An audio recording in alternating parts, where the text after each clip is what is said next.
Olá, irmãos, aqui é o pastor Alberto Seiruoc, desejando a todos uma feliz Páscoa, que este dia seja um dia abençoado para cada família e que possamos ter uma compreensão bíblica a respeito deste momento que muitos comemoram, todavia, às vezes desvirtuando um pouco o significado dessa data. E aproveitando essa oportunidade, eu quero trazer para a nossa reflexão, para a nossa mensagem, o significado bíblico da Páscoa, a sua origem e como a Páscoa ela vai se cumprir como profecia na pessoa de Cristo. Então quero convidá-lo neste momento a participar desta mensagem, que na verdade é um estudo um pouco mais profundo a respeito da Páscoa, desta festa, desse significado que ela traz para nós os crentes. E eu gostaria então de convidá-lo para aprofundarmos um pouco mais nessa oportunidade a respeito desse assunto. Então eu resolvi hoje fazer um estudo mais profundo a respeito desta data, e eu quero dizer a você que nós não vamos nadar, digamos assim, em águas rasas, em águas superficiais. Eu quero que você tenha fôlego, quero que você tenha disposição para juntos nos debruçarmos sobre a Bíblia e nos aprofundarmos sobre esse assunto. Eu quero dizer a você que vale a pena. Eu quero convidá-lo, eu quero desafiá-lo, a estar comigo até o final, e eu tenho certeza que você vai aprender algumas revelações do Antigo Testamento a respeito desta data. Então nós vamos, neste momento, realizar esta viagem pelo Antigo Testamento, vamos desvendar alguns mistérios. E quero dizer também para você, se você é um crente novo, recém-convertido, e não tem tido assim um contato mais profundo com a Bíblia, talvez você tenha alguma dificuldade no início desse estudo. Mas se você se aprofundar também no estudo da Palavra de Deus, se você buscar esse conhecimento, você vai superar essa dificuldade. Você pode assistir esse vídeo mais vezes. Eu quero dizer a você para ficar firme. Fique firme, estude, reveja o vídeo quantas vezes for necessário, quantas vezes for preciso, e você vai entender a revelação da Palavra de Deus. A Palavra de Deus, a Bíblia Sagrada, ela traz uma revelação para as nossas vidas. E a compreensão dessa revelação é o que traz o nosso aprofundamento espiritual, um aprimoramento na comunhão com Deus e, acima de tudo, nos faz viver de acordo com a vontade de Deus. O apóstolo Paulo, quando ele escreve a sua carta aos Filipenses, no capítulo 3, versículos de 7 a 10, Paulo ele disse que ele perdeu tudo pelo conhecimento de Cristo. O que significa perder tudo pelo conhecimento de Cristo? Paulo, ele diz assim: o que era para mim ganho, reputei-o como perda por Cristo. E na verdade, tenho também por perda todas as coisas, pela excelência do conhecimento de Cristo, o meu Senhor, pelo qual sofri a perda de todas estas coisas, e as considero como escória, para que possa ganhar a Cristo, e seja achado nele, não tendo a minha justiça que vem da lei, mas a que vem pela fé em Cristo, a saber, a justiça que vem de Deus pela fé, para conhecê-lo, e a virtude da sua ressurreição, e a comunicação das suas aflições, sendo feito conforme a sua morte. Carta de Paulo aos Filipenses, capítulo 3, versículos de 7 a 10. Então ele diz que o aprofundamento desse conhecimento de Cristo fez com que ele considerasse todas as demais coisas como escória, como refúgio. Ele diz que o conhecimento de Cristo é a coisa mais valiosa na vida de um cristão. E o meu convite a você, neste momento, é para conhecer a Cristo. Nós precisamos conhecer a Cristo de uma forma mais profunda. E como é que você vai conhecer a Cristo de uma forma mais profunda, mais completa? Você pode conhecê-lo experimentalmente, ou seja, através da sua entrega, da entrega da sua vida a Cristo, através da sua rendição a Jesus Cristo, aceitando como Salvador e Senhor, e tendo uma experiência pessoal com Ele. Você também pode conhecer a Cristo historicamente. Como é que nós conhecemos a Cristo historicamente? Estudando os Evangelhos, por exemplo. Você vai conhecer a história de Jesus. Você também pode conhecer a Cristo teologicamente. Onde é que eu conheço a Cristo teologicamente? Através do livro de Atos, através da leitura das epístolas, das cartas, que são formas que o apóstolo ou os apóstolos encontraram para doutrinar a igreja, para que ela ficasse mais firme do ponto de vista doutrinário, do ponto de vista teológico. Você também pode conhecer a Cristo escatologicamente. Por exemplo, lendo o livro de Apocalipse, você vai conhecer o Cristo do final dos tempos. Mas há uma outra forma de você conhecer a Cristo, que é conhecer a Cristo profeticamente. E como eu conheço a Cristo profeticamente? Através do Antigo Testamento, através do Velho Testamento, a respeito das profecias, a respeito do Messias, a respeito do Cristo que haveria de vir. E é lá no Antigo Testamento que você encontra essas características proféticas a respeito de Jesus. A Bíblia é a palavra de Deus, e é toda a Bíblia, o Antigo Testamento e o Novo Testamento. Nós não podemos ignorar uma parte da Bíblia achando que ela já está ultrapassada e não tem mais validade. O Antigo Testamento, ele é um livro histórico, mas antes de ser um livro histórico, ele é também um livro profético. Foi através do Antigo Testamento que Deus se comunicou ao mundo e falou a respeito do Messias. E Deus selecionou um povo para comunicar a este povo a história do mundo. A história que Deus queria trazer ao mundo através da nação de Israel. E através dessa nação, Deus pôde, eu vou usar uma expressão, ensaiar, várias vezes, anualmente, através das celebrações, através dos rituais, através das festas, tudo aquilo que Deus faria com a nação de Israel, tudo aquilo que Deus faria com o mundo. E Deus também instituiu algumas festas. Estas festas eram, e são até hoje, bastante importantes na vida do povo de Israel.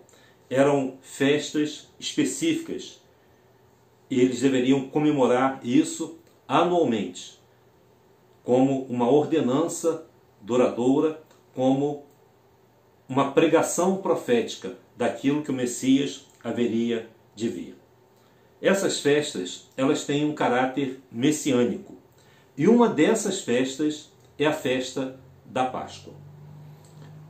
É interessante que Deus, ele realizou um banquete, vamos dizer assim, ele instituiu essa festa para a comemoração da Páscoa. Se você procurar na Bíblia, não há, por exemplo, uma festa sobre o nascimento de Jesus no seu ministério terreno. O primeiro banquete, a primeira festa que nós vemos assim sendo instituída, é uma festa que vai direto ao coração do cristianismo, que é a morte de Cristo na cruz. A crucificação de Cristo é a primeira festa que o povo de Israel vai celebrar, que é justamente a Páscoa. E é nessa festa que é comemorada pelos judeus, que nós vamos mergulhar neste momento. Nós vamos nos aprofundar. Eu quero perguntar se você está preparado para isso. Se você quer realmente descobrir o que está por detrás dessa festa, quando Deus a instituiu lá no passado. Se você está disposto realmente a conhecer o mistério que envolve tudo isso, algo que nunca foi revelado aos homens durante o período que eles celebravam essas festas. E como ela está relacionada com a pessoa de Cristo, seu sacrifício na cruz e a sua ressurreição. Então, prenda a sua respiração, vamos mergulhar, vamos nos aprofundar nesse estudo agora. Então, convido você a abrir a sua Bíblia em Êxodo, capítulo 12. Nesse texto, nós vamos encontrar exatamente a instituição dessa Páscoa. Quando ela começou, como tudo foi instituído e qual é o significado que ela tem para nós. Então, abra sua Bíblia em Êxodo capítulo 12, deixe a sua Bíblia aberta. Eu disse que é um mergulho, é um estudo, é um aprofundamento. Se você estiver com pressa, se você tiver alguma coisa para fazer, se você quiser assistir um outro programa, eu até aconselho você a desligar e retornar depois. Porque o que nós vamos falar aqui é um conhecimento que você vai ter, um aprofundamento da sua vida em relação a essa comemoração, a esse dia e o que ele significa realmente para nós. Êxodo capítulo 12. Bom, antes da leitura, ou da análise do texto de Êxodo, então nós vamos lendo, eu vou lendo e vou explicando e mostrando como esse texto se relaciona com as passagens do Novo Testamento. Como tudo vai se concretizando exatamente como Deus havia profetizado. Ou seja, a Páscoa é uma profecia a respeito da vinda do Messias. Só para lembrar e situá-lo no contexto, Êxodo, ele começa com a história de Moisés.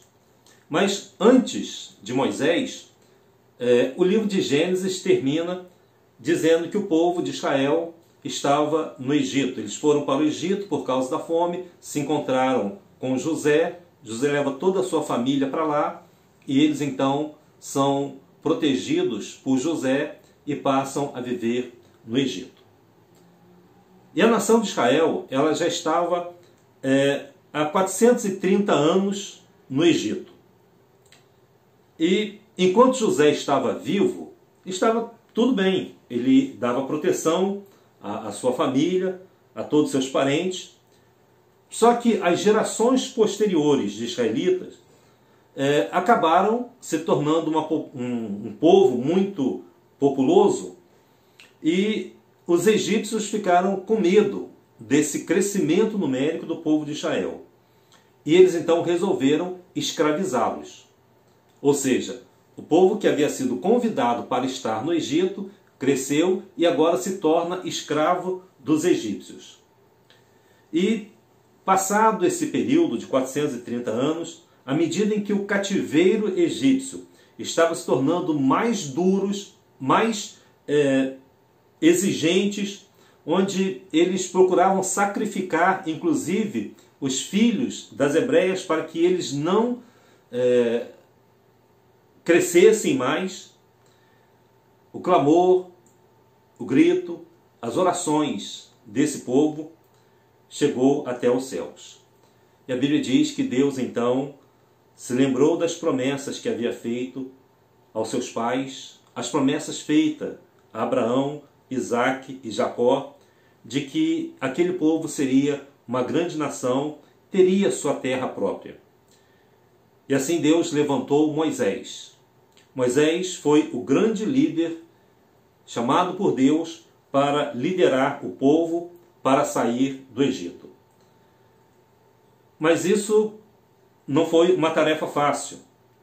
Os egípcios, principalmente Faraó, eles não estavam dispostos a perder os seus escravos.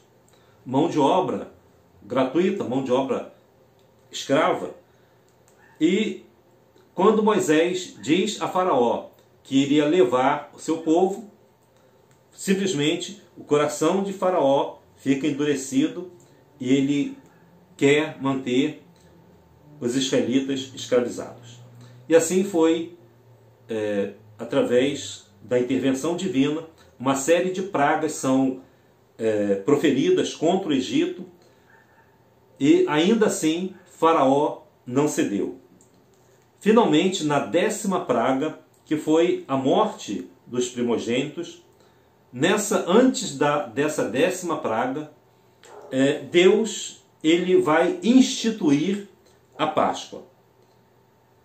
E com a morte de todos os primogênitos do Egito, Faraó ele cede e deixa, entre aspas, o povo ir, porque logo após ele vai atrás em busca desse povo, mas eles atravessam o Mar Vermelho e o exército de Faraó, ao tentar atravessar o mar, eles morrem afogados.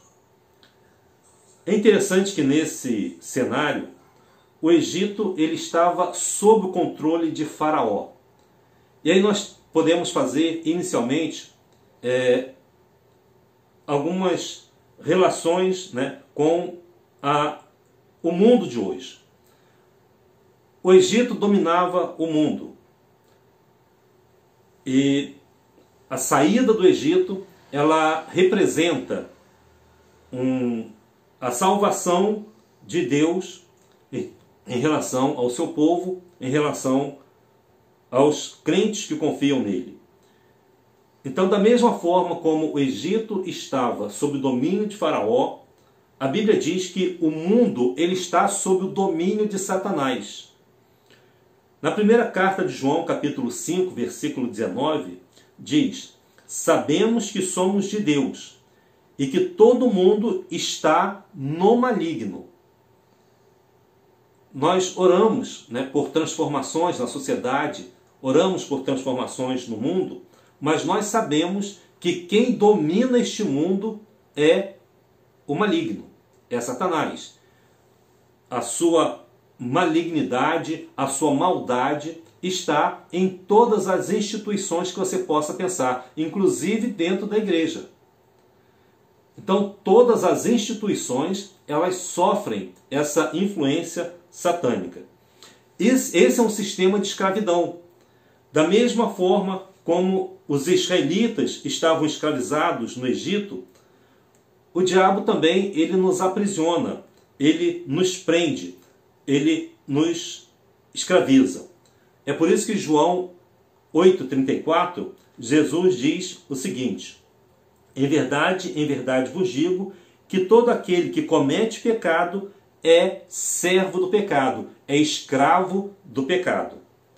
Então, assim como Faraó não estava disposto a deixar que os israelitas saíssem do Egito, da mesma forma, Satanás ele não está disposto a deixar que aqueles que o servem sejam libertos com facilidade. Ele vai sempre segurá-los. Satanás fará tudo o que puder para se apegar àqueles que ainda não viram a verdade, aqueles que ainda não conhecem a verdade. É por isso que na segunda carta do apóstolo Paulo aos Coríntios, capítulo 4, versículo 4, ele diz assim: nos quais o Deus deste século cegou o entendimento dos incrédulos, para que lhes não resplandeça a luz do Evangelho e da glória de Cristo, que é a imagem de Deus. Então, como é que é sair dessa escravidão? Eu quero dizer para você, então, que há esperança. E o nosso estudo a respeito da Páscoa vai nos mostrar exatamente como nós podemos nos libertar dessa escravidão espiritual, dessa escravidão mental, dessa escravidão emocional, que muitas vezes o diabo consegue aprisionar aqueles que ainda não conhecem profundamente a Deus e a forma que Deus determinou para a nossa libertação. Então Deus, ele vai nos mostrar que através do cordeiro do sangue através do sangue do Cordeiro da Páscoa, ele vai possibilitar a salvação. Da mesma forma como o Cordeiro de Deus, que tira o pecado do mundo, que é Jesus, ele vai nos mostrar como nós podemos nos libertar dos nossos pecados e dessa escravidão satânica. Eu convido você então a explorar esse caminho, a escapar dessa escravidão, se é que você está escravizado por Satanás. Como é que você pode se libertar do seu pecado e como, através da Páscoa, da compreensão da Páscoa, você pode alcançar a verdadeira liberdade. Então vamos examinar agora algumas passagens. Nós vamos fazer duas aplicações, cada passagem que nós lemos. Primeiro, eu vou fazer uma aplicação messiânica. E segundo, eu vou fazer uma aplicação pessoal. O que é a aplicação messiânica? Eu vou mostrar como o texto bíblico faz referência a Jesus, no cumprimento da festa da Páscoa. E a aplicação pessoal é como nós nos apropriamos dessas verdades e aplicamos essas verdades em nossas vidas, para poder viver uma vida para a glória de Deus. Então vamos iniciar esse mergulho, prenda bem a sua respiração e vamos abrir no texto de Êxodo capítulo 12 e vamos entender, vamos olhar para o caminho da fuga. Como vamos ver os israelitas escapando das garras de Faraó. Assim, hoje, cada pessoa pode ser liberta da sua dívida, da sua escravidão com relação ao pecado. E esse relato, ele vai nos mostrar o caminho que nós devemos seguir. Então, já que você está com a sua Bíblia aberta, em Êxodo capítulo 12, vamos ler os versículos 1 e 2. Nos versículos 1 e 2 diz assim: E falou o Senhor a Moisés e a Arão na terra do Egito, dizendo: Este mesmo mês vos será o princípio dos meses, este vos será o primeiro dos meses do ano. A primeira coisa que Deus faz é mudar o calendário do povo de Israel. O que Deus fez? Hoje os judeus têm dois calendários, um calendário civil e um calendário religioso. O calendário judaico, ele é bastante diferente do nosso calendário atual. Primeiro porque é um calendário antigo, né? E o nosso calendário é um calendário mais moderno.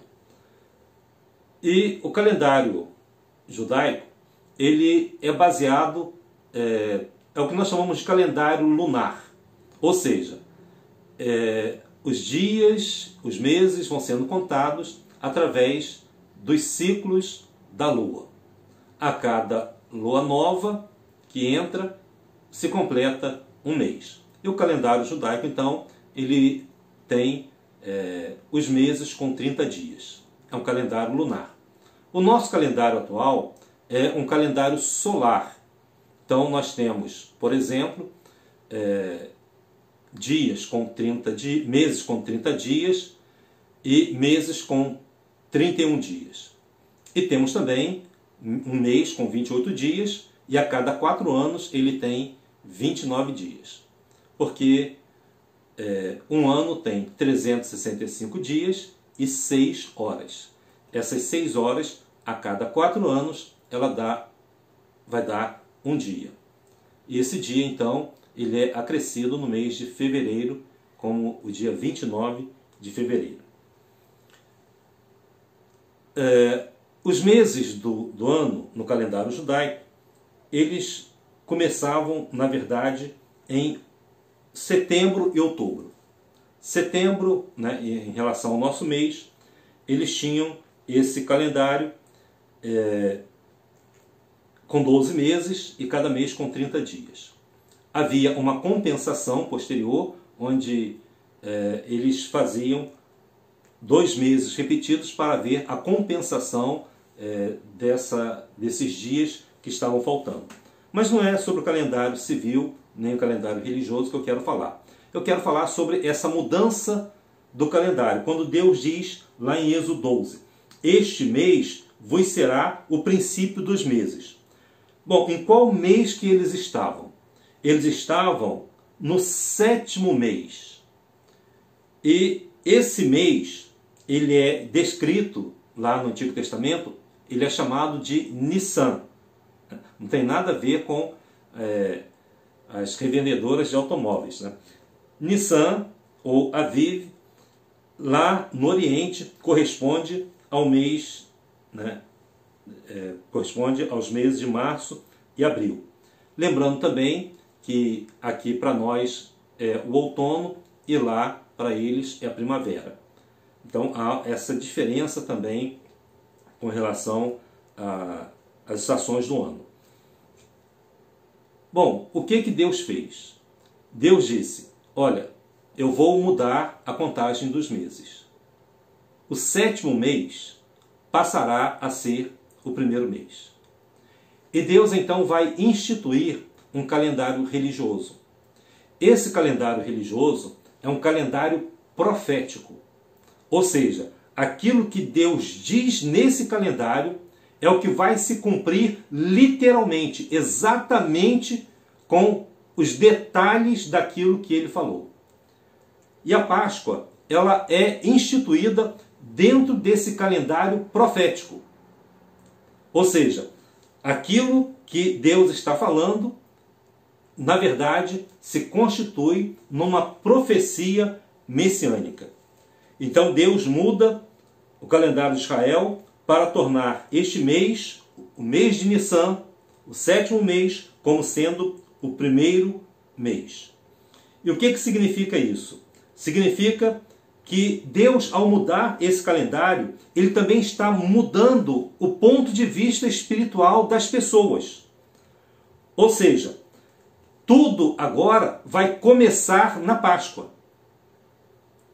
Deus está mudando a percepção, Deus está mudando a visão das pessoas.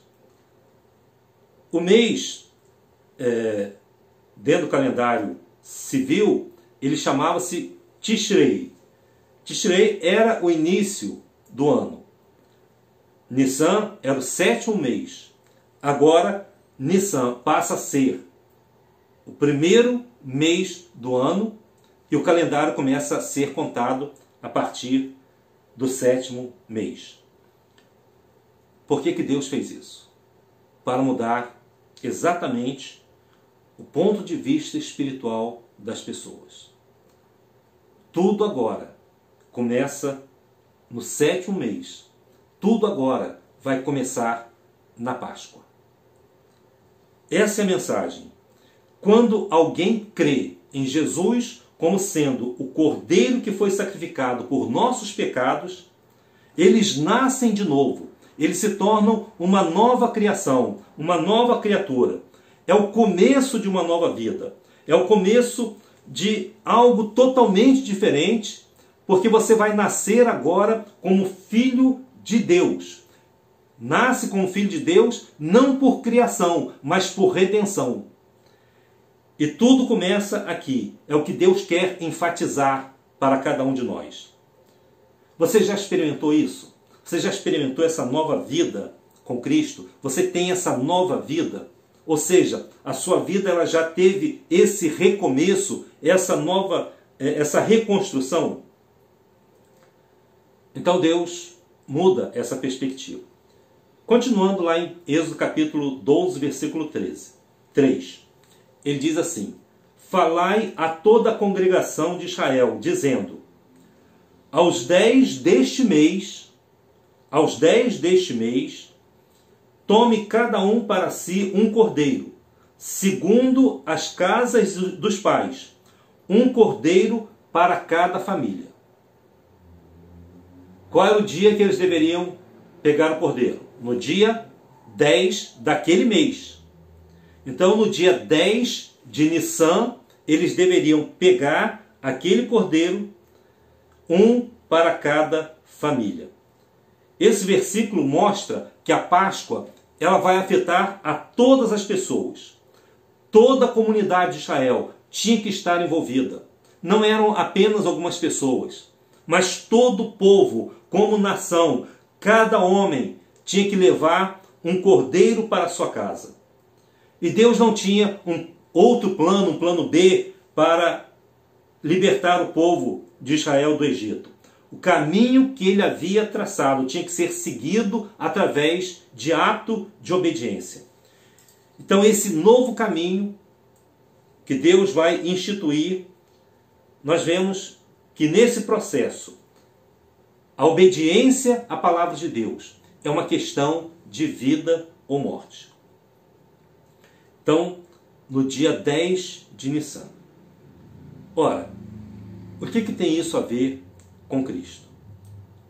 Foi no dia 10 de Nissan que Jesus se apresentou a Israel cavalgando em Jerusalém num potro, num filhote de um jumento. Mateus capítulo 21, versículo 9, diz assim: E a multidão que ia adiante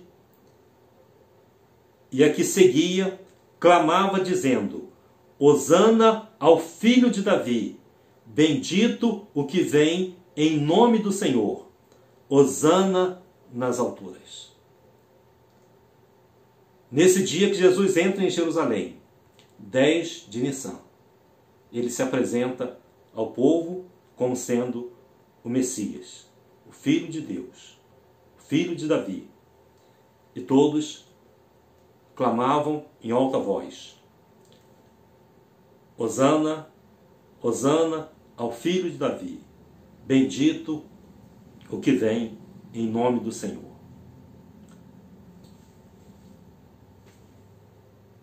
No versículo 4 de Êxodo 12, nós vamos ver que o texto diz assim: Mas se a família for pequena para um cordeiro, então tome um só com seu vizinho perto de sua casa, conforme o número das almas. Cada um conforme ao seu comer, fareis a conta conforme o cordeiro. Aqui nós temos uma relação entre o cordeiro e a família. Se a família for pequena, ou se a família fosse pequena, ela deveria convidar uma outra família vizinha para comer o cordeiro, porque não poderia haver restos do cordeiro. Ele tinha que ser totalmente consumido por aquela família. Então, a família pequena demais para comer um cordeiro inteiro, ela podia se juntar com uma outra família, com vizinhos, para poder ajudá-lo. Mais tarde, o que acontece? Há uma tradição judaica onde o rabino ele passaria a declarar que um cordeiro deveria ser para no máximo 10 pessoas, mas nunca mais do que 20. Né? Portanto, uma família ela pode ser insuficiente para um cordeiro, mas um cordeiro nunca poderia ser insuficiente para uma família. E esse versículo nos leva a uma conclusão a respeito do Cordeiro de Deus, que ele daria tudo. Deus, através do seu Cordeiro, daria tudo. Não seria um sacrifício parcial, não seria um sacrifício onde faltariam elementos. Ele pagaria por todos os pecados e seria então totalmente consumido. Em Êxodo capítulo 12, versículo 5, nós lemos assim: O cordeiro ou cabrito será sem mácula, um macho de 1 ano, o qual tornareis das ovelhas ou das cabras. Então esse animal ele deveria ser um animal sem mácula, ou seja, sem defeito. Em termos do cumprimento, né, dessa lei, a carta de Paulo aos Romanos, no capítulo 5, versículo 15, ele diz assim: Pois se muitos morreram pela transgressão de um homem, quanto mais a graça de Deus e o presente que veio pela graça de um único homem, Jesus Cristo, transborda para muitos. Mas observe que as Escrituras também tinham que ser cumpridas, né, por um homem sem defeito, ou seja, sem mácula, sem mancha. E a Bíblia, ela conta que apenas um homem pôde preencher essas condições. Foi Jesus Cristo. Jesus foi interrogado pelos escribas, pelos fariseus e até mesmo por Pilatos. E lá no Evangelho de Mateus, nesses interrogatórios, eles não encontram nenhuma mácula, nenhuma mancha, nenhum defeito em Jesus. Tanto que Pilatos 3 vezes vai declarar: não encontro neste homem pecado algum. 3 vezes ele declara isso. E Pedro, ele vai nos dizer, na primeira carta, no capítulo 1, versículo 19, ele diz que os crentes foram redimidos com o precioso sangue de Cristo, um cordeiro sem defeito, sem mácula. No versículo 6 de Êxodo, diz assim: E o guardareis até o 14º dia deste mês, e todo o ajuntamento da congregação de Israel o sacrificará à tarde, ou seja, ao crepúsculo. Observe aqui um detalhe importante. Eu gostaria então que você agora observasse bem esse fato.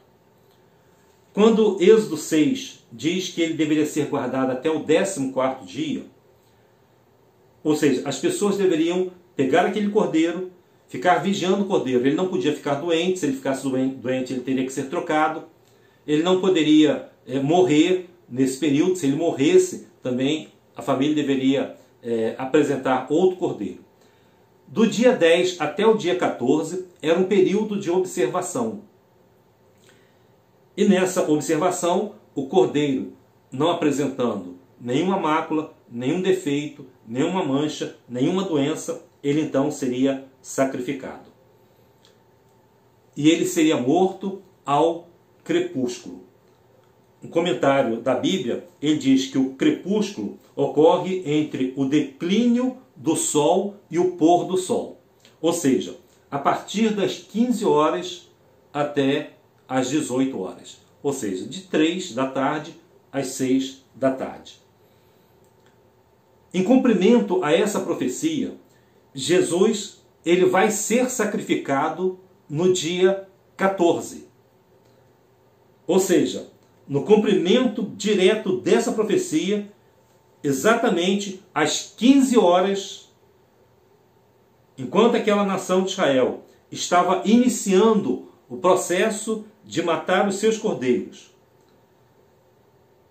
o Cordeiro de Deus, que tira o pecado do mundo, também foi morto na cruz, exatamente no mesmo dia e no mesmo horário que os sacrifícios dos cordeiros eram realizados. Isso nos mostra que todas as pessoas estavam envolvidas na morte de Cristo. Não apenas os judeus, não apenas os romanos, mas todos nós. Todos nós estávamos envolvidos na morte de Cristo. Ele morreu pelos pecados de toda a humanidade, pelos seus, pelos meus. Todos nós desempenhamos um papel importante nessa Páscoa, nesse sacrifício de Cristo. Um autor chamado Eduard Schumann, ele diz algo bastante interessante.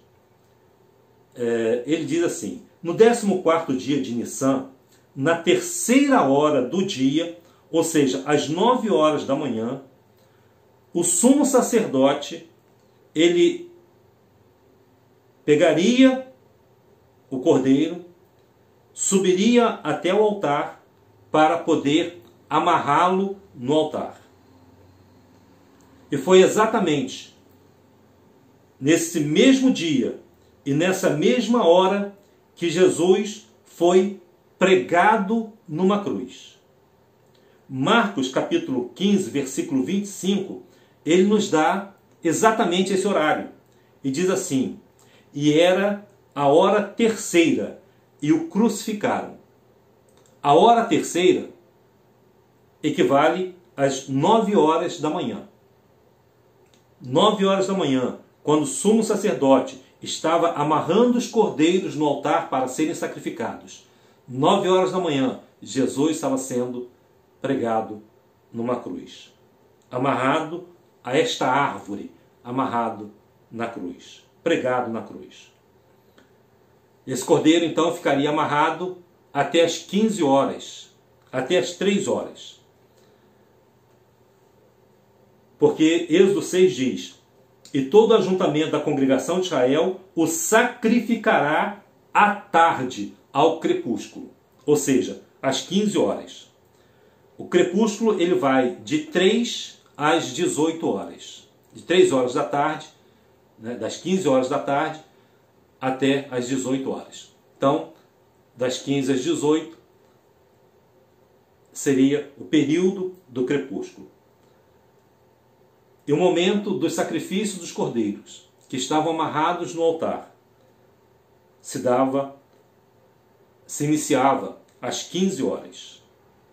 Então, o sacrifício da tarde, pela Páscoa, o sumo sacerdote pegava aquele cordeiro, cortava a garganta do cordeiro com uma faca e dizia: está consumado. E foram exatamente essas palavras que foram ditas por Jesus numa oferta de paz a Deus pelos nossos pecados. Foi exatamente às 15 horas que Jesus morreu, dizendo exatamente essas palavras: está consumado. João 19:30 diz assim: e quando Jesus tomou o vinagre, disse: está consumado. Inclinando a cabeça, entregou o Espírito. Mateus capítulo 27, versículos de 45 até o 50, diz assim: e desde a hora sexta houve trevas sobre toda a terra. A hora sexta é meio-dia, né? E meio-dia, então, houve trevas sobre toda a terra, até a hora nona. A hora nona são 15 horas, ou seja, as 3 horas da tarde. E perto da hora nona, exclamou Jesus em alta voz, dizendo: Eli, Eli, lama sabachthani. Isto é, Deus meu, por que me desamparaste? E alguns dos que estavam ouvindo isto diziam: ele clama por Elias. E logo um deles, correndo, tomou uma esponja, embebeu em vinagre e, pondo-a numa cana, dava-lhe de beber. E outros, porém, diziam: deixa, vejamos se Elias vem livrá-lo. E Jesus, clamando outra vez com grande voz, rendeu o Espírito. Observe que exatamente no momento em que os cordeiros são mortos, começam a ser mortos pelo sumo sacerdote, para o sacrifício do povo, Jesus morre numa cruz. Há uma curiosidade, né, interessante, é que quando as famílias levavam os cordeiros para serem sacrificados pelos sacerdotes, os cordeiros eles poderiam ser misturados. E Michael Norton ele faz uma observação bastante interessante, que as famílias judias, quando levavam seu cordeiro para ser sacrificado, para não correr o risco de serem misturados, o que eles faziam? Eles colocavam uma plaquinha com o nome da família, dizendo de onde aquele cordeiro pertencia. E depois do sacrifício, esse cordeiro era devolvido para a família e eles então recebiam o cordeiro de volta, porque eles o identificavam através dessa plaquinha. Se você notar, quando Jesus foi morto numa cruz, ele também recebeu uma inscrição, uma placa que foi colocada na cruz. Essa placa, essa inscrição, ela foi escrita, segundo o Evangelho de João, em latim, grego e hebraico. Nessas três línguas. É comum você ver, por exemplo, numa cruz, né, num crucifixo às vezes, Jesus crucificado numa cruz e acima daquela cruz uma inscrição chamada INRI. Esse INRI, esse INRI, ele é a abreviatura latina de Jesus Nazareno, Rei dos Judeus. INRI porque em latim não existe a letra J. Então não é Jesus, é Jesus, né?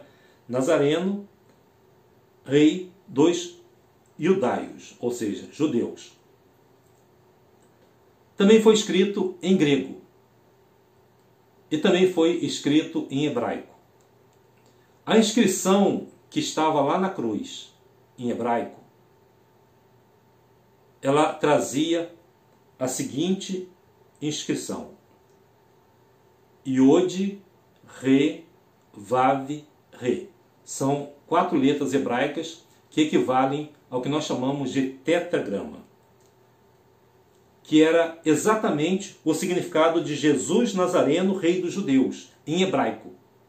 Em hebraico, essa inscrição ela vai se tornar da seguinte forma: Yeshua ha-Natsari, Ve Melech ha-Yehudim. Ou seja, Yeshua, Yod, ha-Natsari, Re, Ve Melech, e Rei, né, o Vav, ha-Yehudim, o Re novamente. Então essa inscrição Yod, Re, Vav, Re se refere ao nome de Deus. Sem querer, pela vontade de Pilatos, claro, mas pela vontade de Deus. Pilatos escreveu na cruz Deus. Tanto que os judeus tentaram persuadir Pilatos para mudar aquela inscrição. E Pilatos então diz: o que eu escrevi está escrito. Pilatos disse: quem está sendo sacrificado aqui é o próprio Deus. Deus colocou o seu nome no cordeiro que seria dado para cada pessoa, para cada família. E isso inclui eu e você. Bom, vamos continuar para a gente poder avançar um pouco mais. Espero que você esteja acompanhando, né, o nosso estudo. É um desafio, né? Eu falei com você que seria um mergulho um pouco mais profundo. Eu espero que você ainda tenha fôlego, né, tenha ar, para a gente poder concluir. Já estamos quase chegando ao final, pode ficar tranquilo. Em Êxodo capítulo 12, versículo 7, diz assim: e tomarão do sangue e poluão em ambas as ombreiras e na verga da porta, nas casas em que o comerem. Aqui nós temos um fato interessante. O cordeiro morto, o povo teve que fazer duas coisas.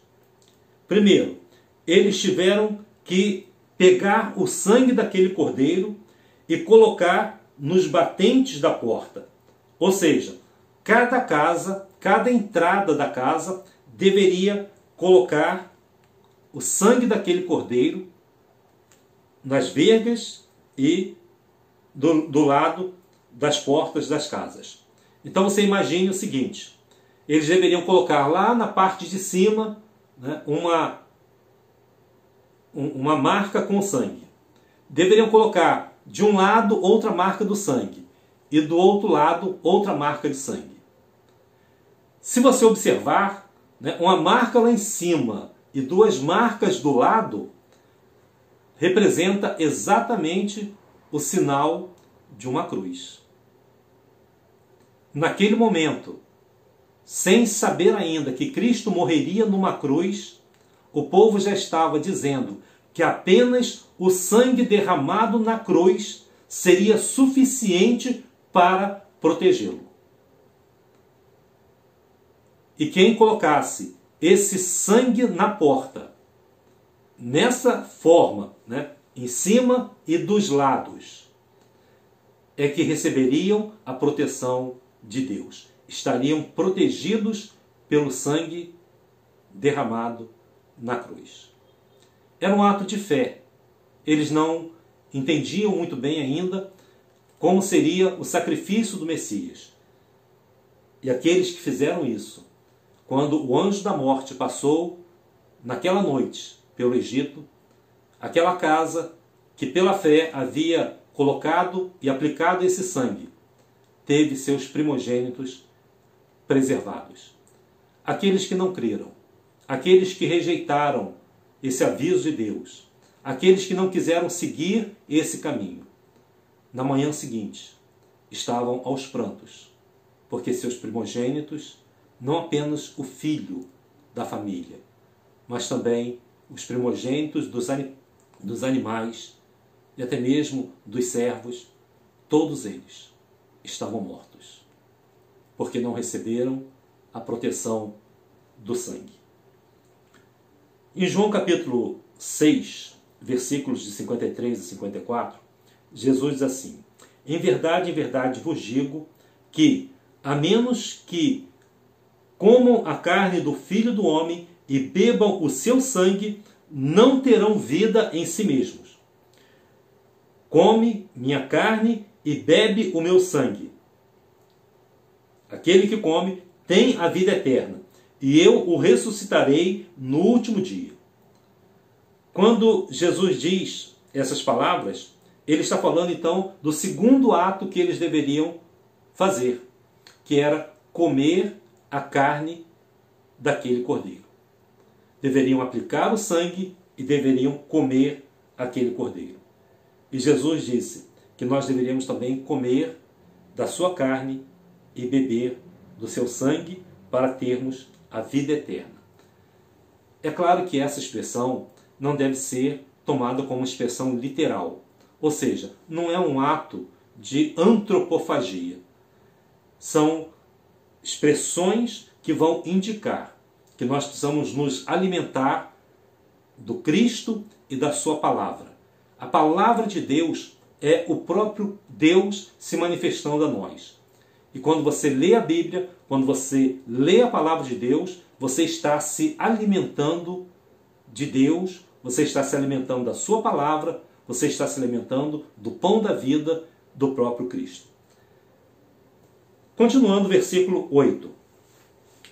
Diz assim: e naquela noite comerão a carne assada no fogo com pães ázimos, ou seja, pães sem fermento, com ervas amargosas a comerão. Aqui nós temos uma lembrança, né, desse ritual da Páscoa, onde eles deveriam se lembrar daquelas ervas amargas, ou seja, o que é viver, o que é experimentar uma vida de escravidão. O amargo da vida deveria ser simbolizado nessas ervas. E o pão sem fermento, o pão sem pecado, ele está sendo representado na pessoa de Jesus Cristo. Paulo, escrevendo a sua carta aos Coríntios, capítulo 5, versículos 7 e 8, ele diz assim: alimpai-vos, pois, do fermento velho, para que sejais uma nova massa, assim como estáis sem fermento, porque Cristo, nossa Páscoa, foi sacrificado por nós. Por isso façamos a festa, não com fermento velho, nem com fermento da maldade, nem com fermento da malícia, mas com os ázimos da sinceridade e da verdade. Então isso também nos lembra a necessidade que nós precisamos ter de manter a nossa vida sem pecado nessa caminhada sagrada com Cristo.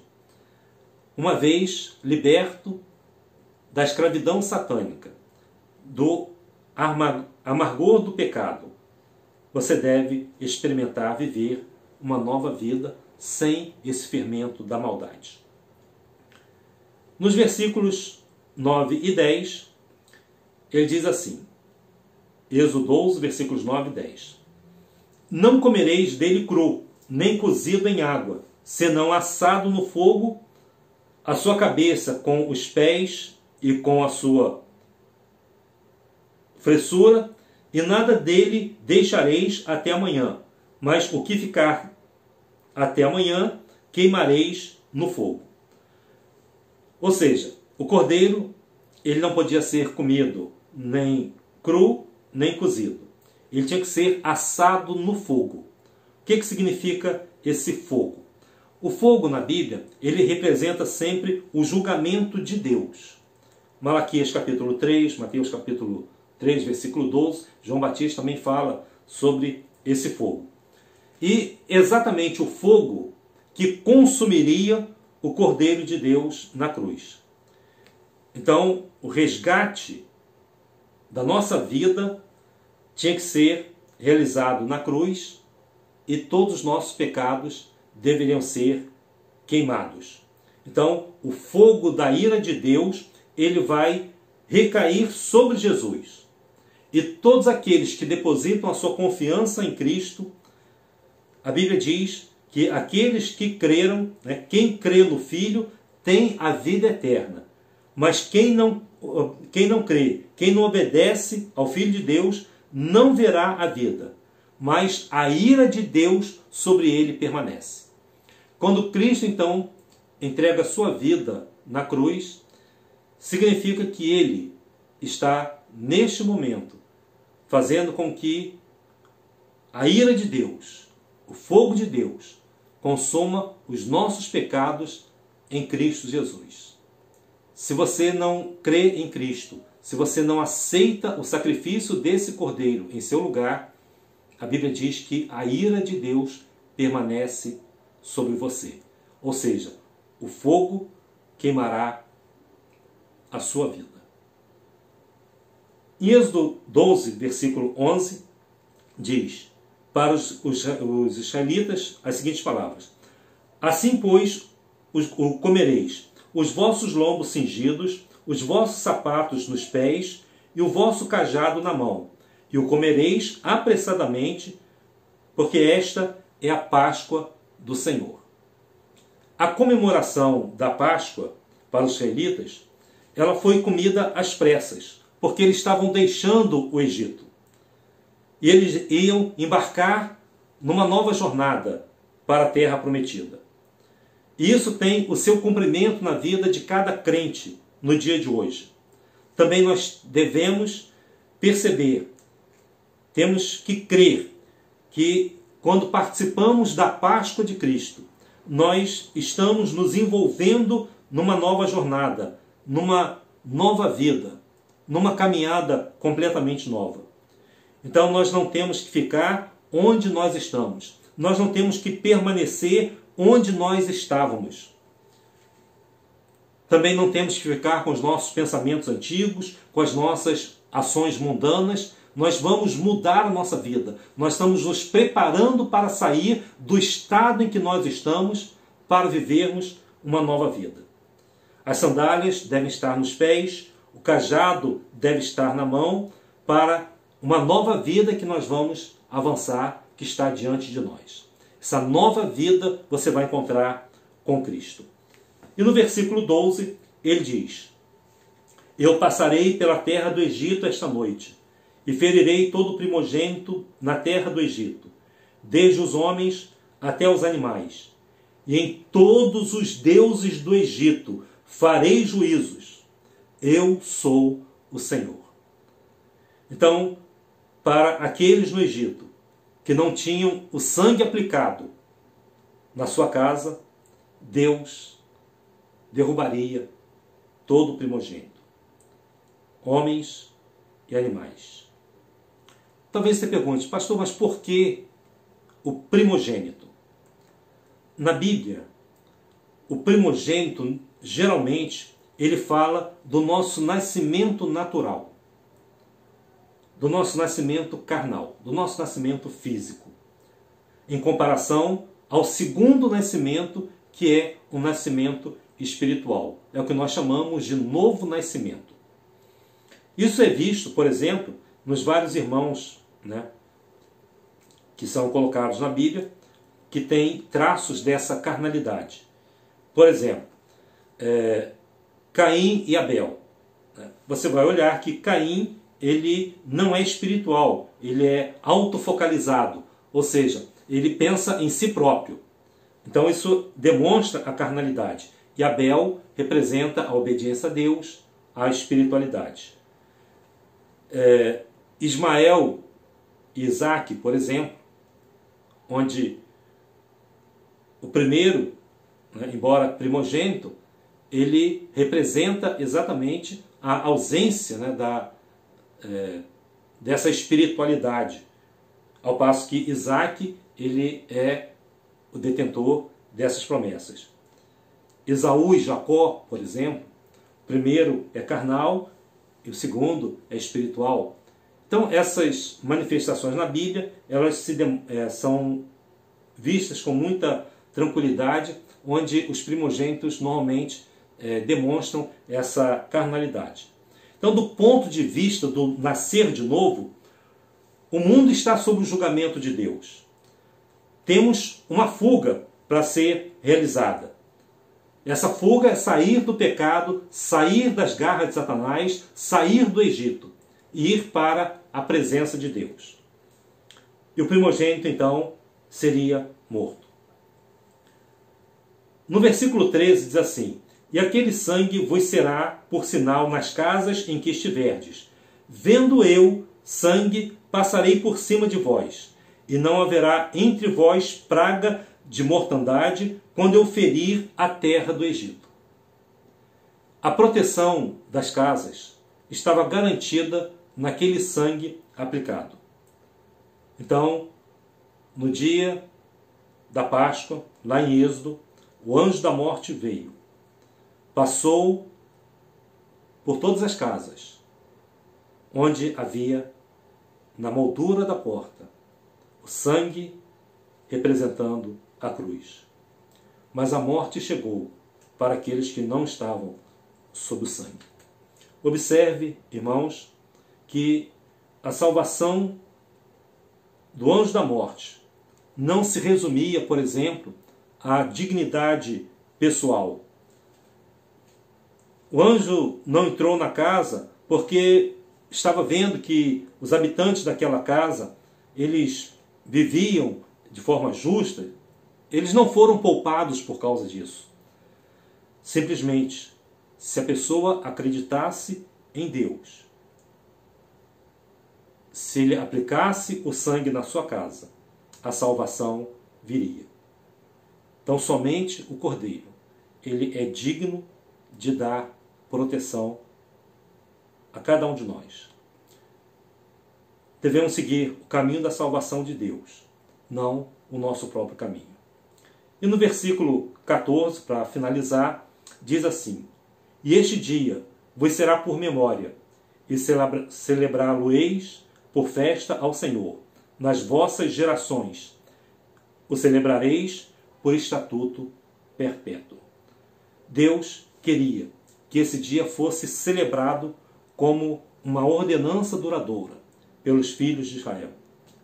Todos os anos, entre os dias 10 e 14 de Nissan, essa festa seria celebrada como um ensaio, como uma sombra, como uma profecia daquilo que Cristo realizaria na cruz.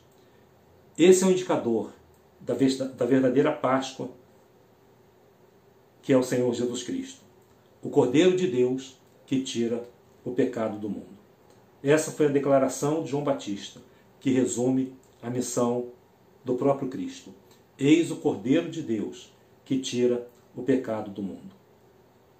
Em Êxodo, capítulo 6, versículos de 6 a 8, Deus lembra com as seguintes palavras: portanto, dize aos filhos de Israel: eu sou o Senhor, eu vos tirarei de debaixo das cargas dos egípcios, e vos livrarei da servidão, e vos resgatarei do braço estendido, com grandes juízos.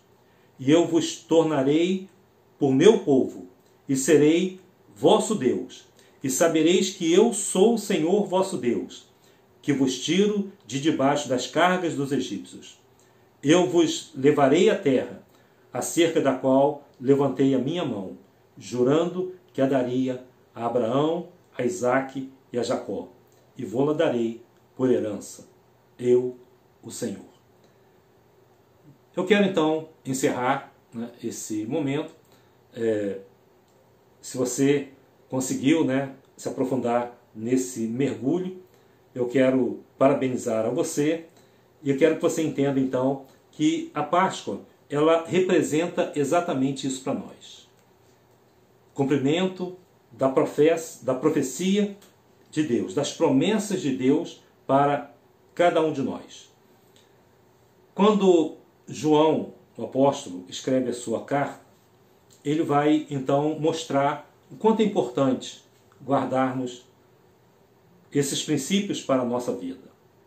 E ele então diz o seguinte: o que era desde o princípio, o que ouvimos, o que vimos com os nossos olhos, o que temos contemplado e as nossas mãos tocaram da palavra da vida. Porque a vida foi manifestada, e nós a vimos e testificamos dela, e vos anunciamos a vida eterna que estava com o Pai e nos foi manifestada. O que vimos e ouvimos, isso vos anunciamos, para que também tenhais comunhão conosco, e a nossa comunhão é com o Pai e com o seu Filho Jesus Cristo. Estas coisas vos escrevemos, para que o vosso gozo se cumpra. E esta é a mensagem que dele ouvimos e vos anunciamos, que Deus é luz, e não há nele trevas nenhumas. Se dissermos que temos comunhão com ele e andamos em trevas, mentimos e não praticamos a verdade. Mas se andarmos na luz, como ele na luz está, temos comunhão uns com os outros, e o sangue de Jesus Cristo, seu Filho, nos purifica de todo pecado. Se dissermos que não temos pecado, enganamo-nos a nós mesmos, e não há verdade em nós. Se confessarmos os nossos pecados, ele é fiel e justo para nos perdoar os pecados e nos purificar de toda a injustiça. Se dissermos que não pecamos, fazemo-lo mentiroso, e a sua palavra não está em nós. Eu quero frisar aqui o versículo que diz assim: mas se andarmos na luz, como ele na luz está, temos comunhão uns com os outros, e o sangue de Jesus Cristo, seu Filho, nos purifica de todo o pecado. Por isso, hoje eu quero deixar essa palavra ao seu coração.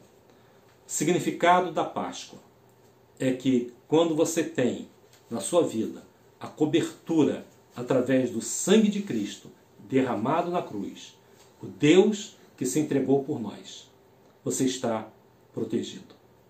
Que Deus te abençoe nesta hora. Que o Senhor possa derramar sobre a sua vida o seu sangue derramado na cruz, para te purificar de todo pecado, para abençoar a sua vida, te proteger e te guardar. Que Deus assim nos abençoe. Vamos orar, vamos agradecer ao Senhor. Muito obrigado pela sua companhia até esse momento. Significa que você realmente é corajoso, né? E espero que o texto de Êxodo possa te dar uma compreensão maior do cumprimento da palavra de Deus como profecia que vai se cumprindo de forma integral na vida e na pessoa de Cristo. Vamos orar, curve a sua cabeça, feche seus olhos e oremos ao Senhor neste momento. Nós te agradecemos, Pai Celestial, pela vida de cada pessoa que nos ouve, que nos assiste nesta hora. E nós queremos te suplicar que tu continues guardando, protegendo a vida dos seus servos. E que esta proteção se dê através do sangue de Jesus Cristo, sendo aplicado em cada vida, em cada lar, em cada pessoa.